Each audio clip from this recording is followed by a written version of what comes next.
बिस्मिल्लाहिर्रहमानिर्रहीम। अस्सलाम वालेकुम। लाखों करोड़ों दुरूद सलाम मोहम्मद मुस्तफ़ा सल्लल्लाहु अलैहि वसल्लम और आले मोहम्मद पर। मैं हूं मोहसिन बाबू और आप मेरा यूट्यूब चैनल देख रहे हैं। नाजरीन, रूस यूक्रेन जंग का सबसे ख़तरनाक मोड़ आ गया है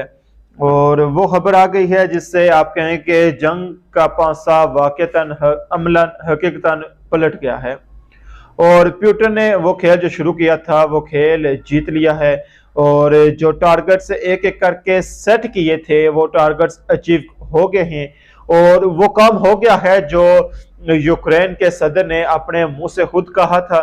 और इस वक्त जो खबर है वो बहुत खौफनाक खबर है और खबर यह है कि जो यूक्रेन के प्रेसिडेंट हैं उनके मुताल्लिक ये दावा किया जा रहा है कि वो मुल्क से फरार हो गए हैं।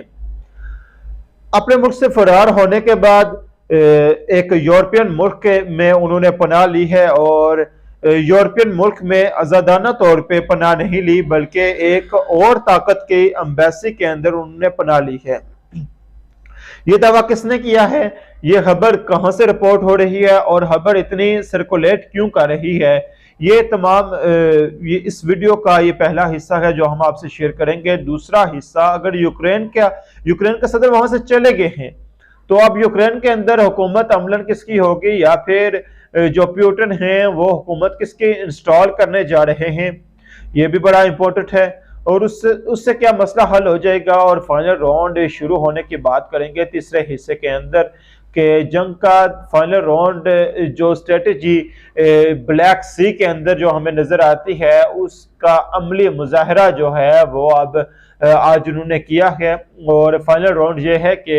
रूस की फौज ने इस वक्त इस लम्हे जो खबर हमारे पास है वो ये है कि उन्होंने जो उनका एक असला डिपो है उसको उड़ा लिया है और ये डिटेल्स आपके सामने रखेंगे। लेकिन अगर आपने अभी तक हमारे चैनल को सब्सक्राइब नहीं किया और आप चाहते हैं कि आपको मुस्नद खबरें मिलती रहें तो हमारा चैनल सब्सक्राइब कर दें और बेल आइकन पर क्लिक करें ताकि हमारी आने वाली वीडियोस बर वक्त आप तक पहुंच सकें।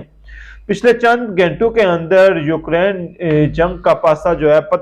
पलटता हुआ नजर आ रहा है और मैंने आपको स्ट्रेटेजी बताई थी कि पहली स्ट्रेटेजी ब्लैक सी के अंदर रशियंस हर सूरत अपने जरादारी कायम करना चाहते हैं और मैंने आपको बताया कि वहां पे उनके जहाज आमने सामने आए हैं, बमबारी की गई है, क्यों मेंबर्स को मारे जाने के इतलात हैं, जहाजों के को तबाह होने की खबर है,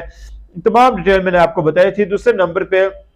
स्ट्रेटेजी का हिस्सा ये बताया था कि वो चाहते हैं कि जो सहली शहर हैं, इसराइली शहर हैं, जो उनका राब्ता ब्लैक सी से काट दिया जाए, उसके बाद जो बड़े शहर हैं यूक्रेन के उनका मुहासरा किया जाए, उनका जो कंट्रोल है जो यूक्रेनी फौज से लेकर रशियन फौज जो है वो संभाले। उससे एक इम्पोर्टेंट बात जो है, जब ये जंग शुरू हुई तो यूक्रेन के जो सदर थे उन्होंने अपने मुंह से ये कहा कि प्यूटन ने इस पूरी वॉर के अंदर, इस पूरी जंग के अंदर अपना टारगेट नंबर 1 जो है वो ज़ेलेंस्की जो यूक्रेन के प्रेसिडेंट हैं उनको रखा हुआ है, उनको मारना है। और फिर एक खबर और आई कि उनको मार के या निकाल के फौज से कहा गया कि आपके मुल्क का मसला सिर्फ और सिर्फ ज़ेलेंस्की है, अगर आप उसको निकाल के हुकूमत अपने हाथ में ले लें और आपसे बातचीत करना, आपसे अमन का जो माहिदा करना है वो हमारे लिए आसान हो जाएगा। इस वक्त जो खतरा महसूस हुआ तो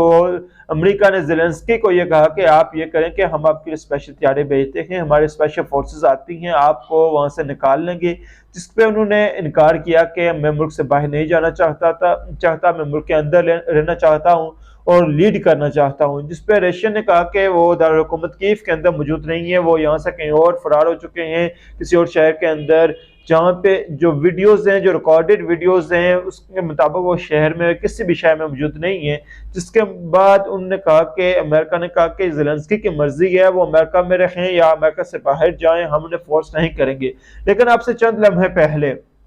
चंद घंटे पहले एक खबर ऐसी आई है जिसने पूरी जंग का सिनेरियो जो है वो तब्दील करके रख दिया है, क्योंकि मैंने आपको बताया था कि इस जंग के 2 आइकॉन्स हैं, एक प्यूटन है जो एंटी मगरब हैं और दूसरा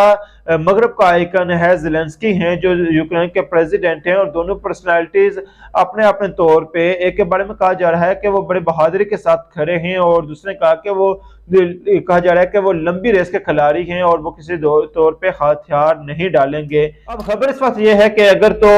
ये खबर हकीकतन ऐसा हो गया है तो फिर जनाब इस खबर को आप ये कहें कि जो जंग अमली तौर पे और नफसियाती तौर पे रूस जो है वो ये जंग जीत गया है और यहाँ पे आके जो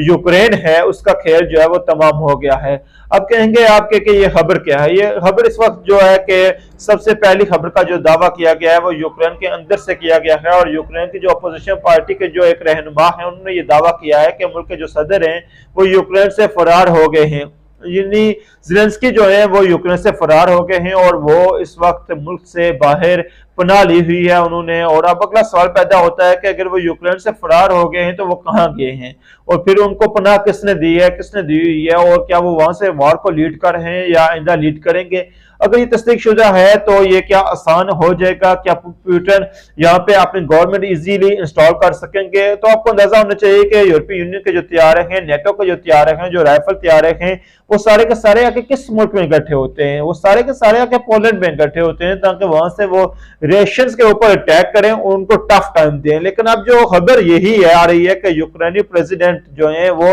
ज़ेलेंस्की जो है वो यहाँ से फरार होकर पोलैंड पहुंच गए हैं और पोलैंड के अंदर ये बताया गया है कि जो उनके होस्ट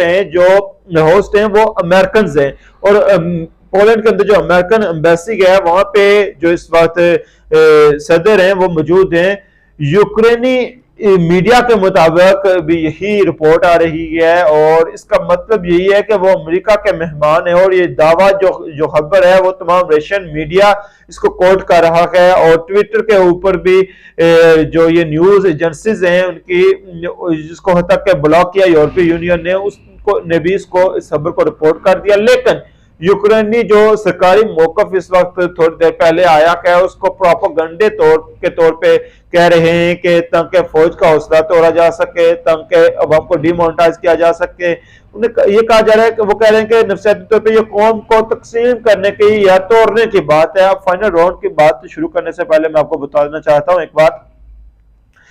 कल मैंने आपको बताया था कि जो मैक्रोन है, जो प्रेसिडेंट हैं फ्रांस के, उनके दरमियान और रशियन प्रेसिडेंट के दरमियान जो है 90 मिनट 1.5 घंटा बातचीत हुई और कोशिश यही थी कि इस मसले का हल निकाला जाए। मसले का हल नहीं निकला। आपको याद होगा कि जंग शुरू होने से पहले दो ही लीडर्स थे जो रूस के थे, बात की थी इस मामले पे, उन्होंने बात की थी। अब दोनों फिर वही पर्सनालिटीज उसी पैटर्न को फॉलो करते हुए वो बातचीत कर रहे हैं जिससे लग रहा है कि फाइनल राउंड शुरू हो गया। आज मैक्रोन और कल मैक्रोन और आज जर्मन चांसलर ने राब्ता किया है टेलीफोनिक और ये कहा है कि आप ये वॉर फौरी तौर पे बंद करें, सीज फायर करें, जिससे रूस के प्रेसिडेंट ने कहा कि हम डायलॉग के ऊपर जरूर ओपन हैं, डायलॉग करना चाहेंगे, उस पर बिलीव करते हैं। लेकिन एक ऑप्शन है, अगर आप हमारी जो तमाम रूस की डिमांड्स हैं वो मान ली जाए उसके बाद ही हम ये कर सकते हैं। अब खबर ये आई है अगर तो उसका मतलब ये है कि अगर 2014 के अंदर जो रहनुमा थे इनके, उनको मुबैना तौर पे जो रशियन गवर्नमेंट है उन्हें इंस्टॉल कर सकती है यूक्रेनी प्रेसिडेंट के तौर पे और वो कहेंगे कि ये अब प्रेसिडेंट हैं और एक नया बहरान आ सकता है। फाइनल राउंड के अंदर जो एक और बात है, फौज को असला बहुत मिल रहा है और यूरोपीय यूनियन से यूक्रेन वाले आज भी कह रहे थे कि हमें असला नहीं चाहिए, हमें आपकी अमली मदद चाहिए, आप हमारे साथ खड़े हों। लेकिन जो असला मौजूद है रशियंस उसे भी तबाह करें, अगर असला नहीं होगा तो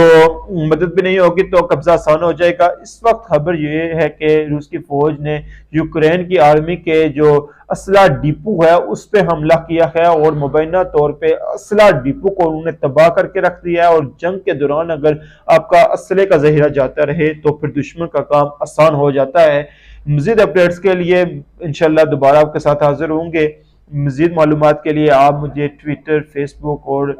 इंस्टाग्राम पे फॉलो कर सकते हैं। इंशाल्लाह मिलेंगे नेक्स्ट वीडियो में, तब तक के लिए इजाजत दीजिएगा। पाकिस्तान जिंदाबाद, आजाद कश्मीर पाइंदाबाद। अल्लाह हाफिज।